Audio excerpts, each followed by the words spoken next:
People never listen. I know this well because I made this mistake many years ago.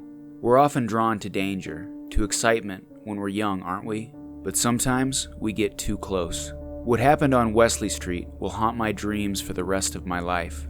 They frighten me so intensely that I know I will never be rid of them. The whole town knew of the horrible death that the family in number 5 had suffered. The youngest, Sarah, was in our year at school. One day she didn't come to class, and we heard she would not be returning. Rumors of a terrifying evil in the house spread through our little village like wildfire. Bored housewives stood in supermarkets and gossiped. Teenagers shared their versions of the story while speaking in hushed tones. It was all everyone spoke about until the phase passed and everyone seemed to forget. From then on, the house remained unoccupied. I guess no one wanted a house with such a horrible history. It became worn down and dilapidated, and soon it looked out of place on Wesley Street, which was actually quite a nice neighborhood. On the last day of school, my friends and I got together to plan our adventures for the summer. Robert, John, Julian, and myself. "We should visit number 5 tonight," Robert said with a spark in his eyes. He was always looking for adventure. The rest of us didn't match his enthusiasm. "Are we even allowed to go in there?" John asked, fear apparent in his voice. "Why not? It's not like they're using it anymore," Robert responded. I wish I had the guts to speak up. The mere thought of number 5 put me on edge. But the next day, there we were, at number 5.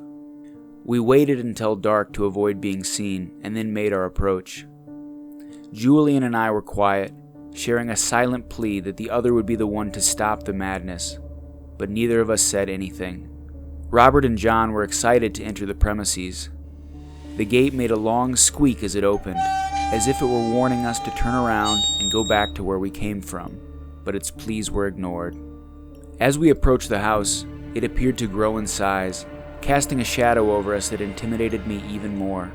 The stairs of the porch creaked and bent under our feet as we walked up. A soft howl of the wind whispered low murmurs in our ears. The door stood boldly in front of us. Spiderwebs covered the corners, and large scratches reflected in the dust. We stood there motionless, and time seemed to stand still for a while. The air around us felt electric, and the silence that hugged us felt heavy. It was Robert, of course, who leaned over to turn the knob. Pushing, he grunted. Then he tried again. "It's stuck," he said. "Okay, well, maybe we shouldn't even be here," Julian said too eagerly. Robert began to ram the door with his shoulder, and on the second try, it cracked open. The stale air from inside filled our nostrils. "Let's go," Robert said as he threw the door open. It hit the wall with a loud bang and caused all of us to jump. Robert crossed the threshold first, followed by John, then Julian, and I was the last one to step foot in that horrible house. It was dark, stuffy, and smelled off. As I walked past the wall, my fingers ran over it. It was gritty and dusty. My body felt as though it was begging me to leave. My eyes were burning slightly from the dust, and my skin felt like tiny little creatures were crawling all over it.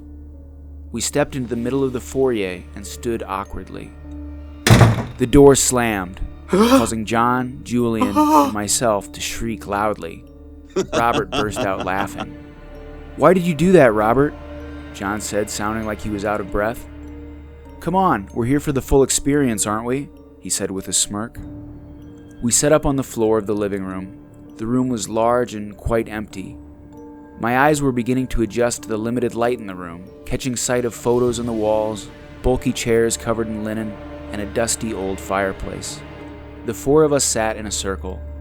Robert turned on his flashlight and placed it in the middle of us. The light made us all look strange, deformed even. "Do you guys know what happened here?" Robert said with an exhilarated tone. The rest of us shook our heads in silence.